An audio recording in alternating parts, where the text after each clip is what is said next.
வணக்கம். இன்றைக்கி இந்த வீடியோவில் எதை பற்றி பார்க்க போகிறோம்னா 3 ஃபீல் குட் மூவிஸை பற்றி தான் பார்க்க போகிறோம்.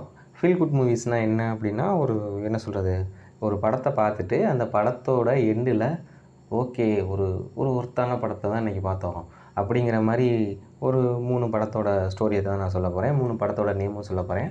அந்த 3 படமுமே கண்டிப்பாக நீங்கள் இதுவரையும் பார்க்காதவங்க இருந்தீங்கன்னா அதை ட்ரை பண்ணி பாருங்கள். 3 படமுமே ஒர்த்தாக இருக்குது. ஃபஸ்ட்டு படம் வந்து தி ஆட் ரிப்ட்.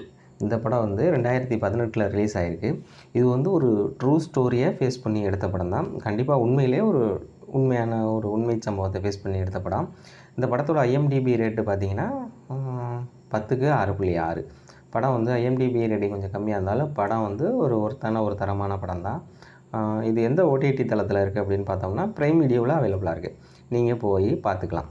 இந்த படத்தோட ஆன்லைன் ஸ்டோரி என்னன்னு பார்க்க போனோம்னா, நம்ம படத்தோட ஹீரோ அப்புறம் ஹீரோயின் இவங்க 2 பேரும் எங்கே சந்திச்சுக்கிறாங்க அப்படின்னா, ஃபஸ்ட் டைம் நம்ம ஒரு போட்டில் வந்துட்டு போட் வச்சுருப்பார் யாரோ, நம்ம ஹீரோ ஒரு போட் வச்சுருப்பாங்க. ஹீரோயின் வந்து அந்த போட்டில் வந்து ஃபஸ்ட்டு வந்து ஒரு கப்பல் வந்து ஒரு குக்காக வேலை பார்த்துருப்பாங்க.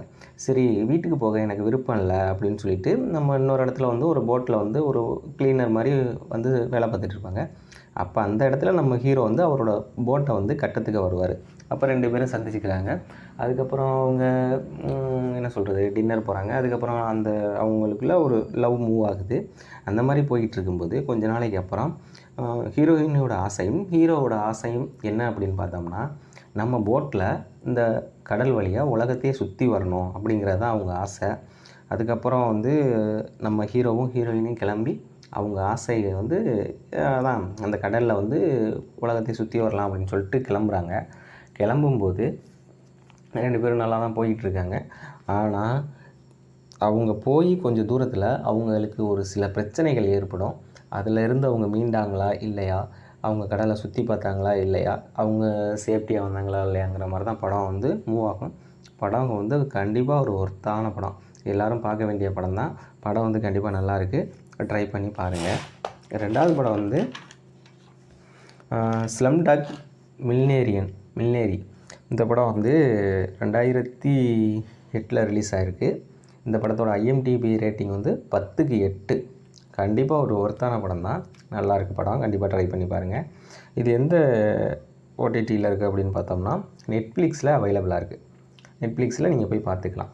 இந்த படத்தோட ஆன்லைன் ஸ்டோரி என்னன்னு பார்த்தோம்னா, நம்ம படத்தோட ஸ்டார்டிங்லேயே ஹீரோ வந்து ஒரு கோடீஸ்வர ப்ரோக்ராமில் ஒரு டிவி ப்ரோக்ராமில் வந்து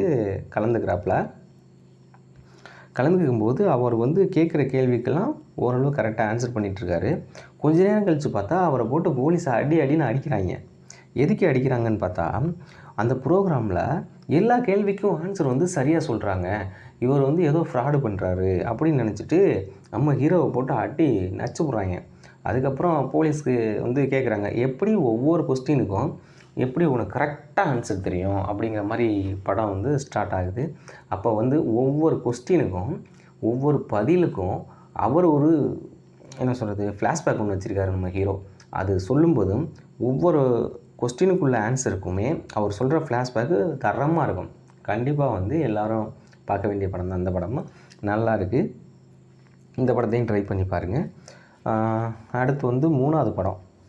இந்த படம் வந்து பெரும்பாலும் ஒரு 80% பார்த்துருப்பீங்க. அப்படி பார்க்காதவங்க இருந்தீங்கன்னா கண்டிப்பாக இதை உடனே பார்த்துருங்க.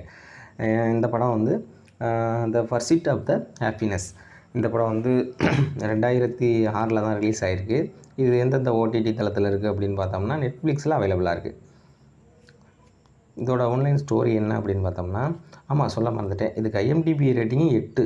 நல்ல தரமான படம் தான். கண்டிப்பாக அமெரிக்காவில் வந்து இந்த படம் எல்லா தரமான படத்துலேயும் இதுவும் ஒரு நல்ல படம். அந்த லிஸ்ட்டில் ஒரு நல்ல படமாக இருக்கிற லிஸ்ட்டில் இதுவும் ஒரு இடத்த பிடிக்கும். அதனால் நீங்கள் கண்டிப்பாக ட்ரை பண்ணி பாருங்கள். இந்த படத்தோட ஆன்லைன் ஸ்டோரி என்ன அப்படின்னு பார்த்தோம்னா, வாழ்க்கையில் போராட்டம் இருக்கலாம், சரின்னு ஏற்றுக்கலாம். ஆனால் நம்ம ஹீரோவுக்கு வாழ்க்கையே போராட்டமாக தான் போகும். அப்போ நம்ம படத்தோட ஹீரோ வந்து எவ்வளோ கஷ்டத்தை சந்திக்கிறாரு, ஒரு ஃபேமிலி மேன், அதிலேருந்து அவர் மீண்டு வந்தாரா, இதுதான் ஆன்லைன் ஸ்டோரி.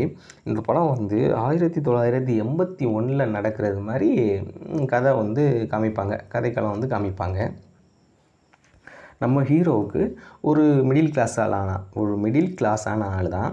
இவருக்கு வந்து ஒரு ஒய்ஃப் 5 வயசில் ஒரு பையனும் இருக்காங்க. இவங்க 2 பேருமே வந்து வேலைக்கு போய் தான் நம்ம குடும்பம் ஓடணும் அப்படிங்கிற மாதிரி சூழ்நிலையில தான் 2 பேர் இருப்பாங்க. நம்ம ஹீரோவோட ஒய்ஃப் வந்து ஒரு ஹோட்டலில் வந்து ஒரு குக்கு மாதிரி சாதாரண லேபராக வேலை பார்த்துட்ருப்பாங்க. அவர் வந்து ஒரு சேல்ஸ்மேன் வேலை பார்த்துட்ருப்பார். யார்? நம்ம ஹீரோ. என்ன சேல்ஸ் பண்ணுவாருன்னு பார்த்தோம்னா, இந்த ஹாஸ்பிட்டலில் வந்து ஸ்கேனர் ஒன்று யூஸ் பண்ணுவாங்க அந்த டைமில்.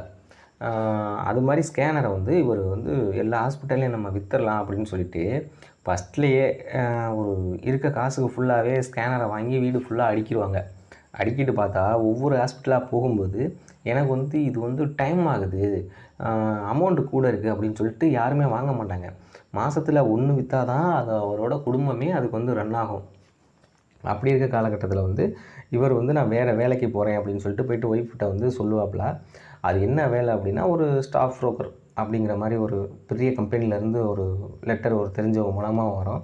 ஆனால் அதில் என்ன ஒரு பிரச்சனை இருக்குது அப்படின்னு பார்த்தோம்னா, நம்ம ஹீரோவுக்கு 6 மாதம் வந்து ட்ரைனிங் கொடுத்துட்டு அதுக்கப்புறம் தான் அவங்க செலக்ட் பண்ணி சம்பளம் கொடுப்பாங்க அப்படின்னு வந்து ஹீரோ வீட்டில் சொல்லும்போது, 6 மாதமாக நீங்கள் வந்து வேலைக்கு போகலைன்னா என்னோட ஒரு ஆள் சம்பளத்தில் வச்சு நான் குடும்பம் ஓட்ட முடியாதுன்னு சொல்லிட்டு அவங்க ஒய்ஃப் வந்து பிரச்சனை பண்ணிகிட்ருக்காங்க. அப்படி இருக்கும்போது வந்து திடீர்னு வந்து நம்ம ஹீரோயின், அதாவது ஹீரோவோட ஒய்ஃபு, அவங்க வந்து எனக்கு வந்து வேறு இடத்துல ஒரு வேலை கிடச்சிருக்கு, பையனை நீங்களே பார்த்துக்குங்க அப்படின்னு சொல்லிவிட்டு அவங்க கிளம்பிடுறாங்க. அந்த டைமில் பார்த்திங்கன்னா ஹீரோவுக்கு வந்து வீட்டு வாடகை கூட கட்ட காசு இல்லாமல் ஹவுஸ் ஓனர் வந்து வெளியில் தள்ளிடுறாப்புல. அவர் கூட தெருவில் நிற்கிறார். யாருன்னா ஹீரோ 5 வயசு பையன், கையில் எந்த காசுமே இல்லாமல் தெருவில் நிற்கிறாங்க. அதுக்கப்புறம் அவங்க சந்தித்த பிரச்சனைகள், அப்புறம் வாழ்க்கையில் அவர் வந்து முன்னேறி வந்தாரா, திரும்ப அவங்க ஒய்ஃப் வந்து சேர்ந்தாங்களா, அந்த கம்பெனியில் வேலை கிடச்சிச்சா அப்படிங்கிற மாதிரி தான் படம் மூவ் ஆகும். கண்டிப்பாக ஒரு தரமான படம். கண்டிப்பாக ட்ரை பண்ணி பாருங்கள். தேங்க்யூ.